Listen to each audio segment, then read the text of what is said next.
Hello ကဲဒီနေ့ကပန်းရလေးဂျပန်ပဲပုတ်တွေကိုမြန်မာစတိုင်နဲ့ပေါ့ကြော်နီးပြုလုပ်ပုံလေးကိုပြပြပြသွားမှာဖြစ်ပါတယ်ကဲပထမဆုံးပန်းရပါအရင်လုပ်လဲဆိုတော့ပဲပုတ်လေးတွေကိုရင်နိုးအိုးတယ်ပြီးမှပြုတ်ပြစ်လိုက်မှာပေါ့အရင်ဦးဆုံးရင်နိုးစတင်လိုက်တယ်ပဲပုတ်ကကြတော့ဒီကစိတ်လေးကိုတုံးထားတယ်ပေါ့လေဒီကစိတ်လေးကိုတုံးထားပါတယ်ကျန်တဲ့ဟာနှုတ်ပြမိလိုက်လို့တော့သုံးဘူးပါတာတချို့ဂျပန်မှာပဲပုတ်တစ်စိတ်မျိုးစုံရှိရဂျပန်မဲရှိတယ်ဘာတွေမှန်းတော့မသိဘူးဒါကြတော့သုံးဘူးပါတဲ့ဟာမှာ100ကျော်လားတစ်ခါတလေလေး100ကျော်တစ်ခါတလေ90ကျော်အရင်စိတ်ချိုးတဲ့ဆိုင်နေဆိုလို့ရှိရင်80ကျော်နဲ့တောင်တစ်ခါလေးရတတ်ပါတယ်လို့ကဲဒါကြသူ့ထဲမှာပါတဲ့အရည်လေးတွေရှော့ယူငံပြကြီးပေါ့နော်ဒါဝါဆာဘီငရုတ်တီသူတို့တွေကတော့ကြိုက်တယ်ပန်းရတော့မကြိုက်ဘူးသူတို့ကအဲ့ဟာတွေကိုထမင်းအဖြူထဲမှာထည့်ပြီးတော့မှဒီတိုင်းအစိမ့်လိုက်အဲ့ရှော့ယူလေးဆန်းပြီးတော့မှသူတို့စားတာကိုကြိုက်ကြတယ်ပန်းလေတစ်ခါတလေတော့စားပြတ်ပါတယ်အဲ့လိုမျိုးလေကောင်းပါတယ်အရင်ဦးဆုံးအဲ့ဒါကိုပန်းရရင်းနှီးပွက်လိုက်ဆိုလို့ရှိရင်လေအဲ့ဒီဟာတွေကိုထည့်ပြီးမှပြုတ်ပြလိုက်တယ်အဲ့ဒီအစီးတွေကိုပန်းရမကြိုက်တာလေ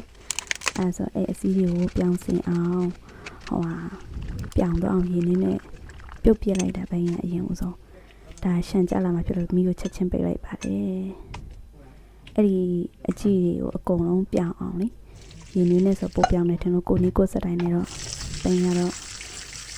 ရှောက်ပြီးမှချက်ဖြစ်တယ်ပေါ့လေစိတ်ကူးလေးနဲ့အဲ့ဒါတွေအကုန်လုံးယူပြောင်းစင်အောင်ဆေးလိုက်ပါတယ်ကဲဒါလေးဆိုအကုန်လုံးပြောင်းသွားပြီပေါ့လေသူပဲစီလေးတွေအတိုင်းပဲအဲ့လေးစားခြင်းဘာရတာမှမရှိတော့အကုန်လုံးဗာလေရေဆေးထုတ်လိုက်တဲ့ခါကျတော့လေပေါ့ပြီးတော့မှပေါ့နဲ့ပေါ့ပဲရတာပဲဘာမှတော့မရှိအရတာကြီးမရှိတော့ဘူးအဲ့ဒါကိုပန်းရကျိတ်ဆက်ထဲကိုထည့်ပြီးတော့မှကျိတ်ပါမယ်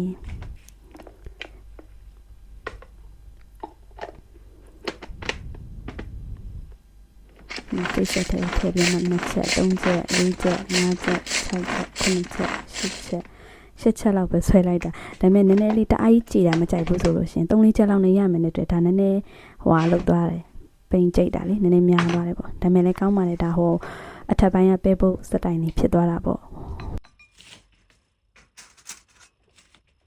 ကဲအဲ့လေးကိုကြိတ်လိုက်တယ်ကြိတ်ပြီးတော့မှပကံလေးတွေကိုခဏထည့်ထားပါမယ်ပြီးရင်ချက်သွန်နီစိတ်ပါမယ်ချက်သွန်နီကတစ်လုံးလောက်တုံးထားတယ်ပေါ့လေချက်သွန်နီတစ်လုံးရယ်ပြီးကြရင်ဂျင်းထည့်မယ်ချက်သွန်ပြူထည့်မယ်ကဲဂျင်းလေးစိတ်ပြီးသွားပြီဆိုတော့ချက်သွန်ပြူက3တက်တင်လိုက်ပါတယ်ချက်သွန်ပြူလေးမြန်လေးတင်ပြပေးထားလိုက်ပါတယ်ဒါလေးတွေကတော့ညလေးကောင်းလေးပေါ့လေကြိုက်တယ်ဆိုလို့ရှိရင်ဘင်းကတော့ဟင်းချက်တဲ့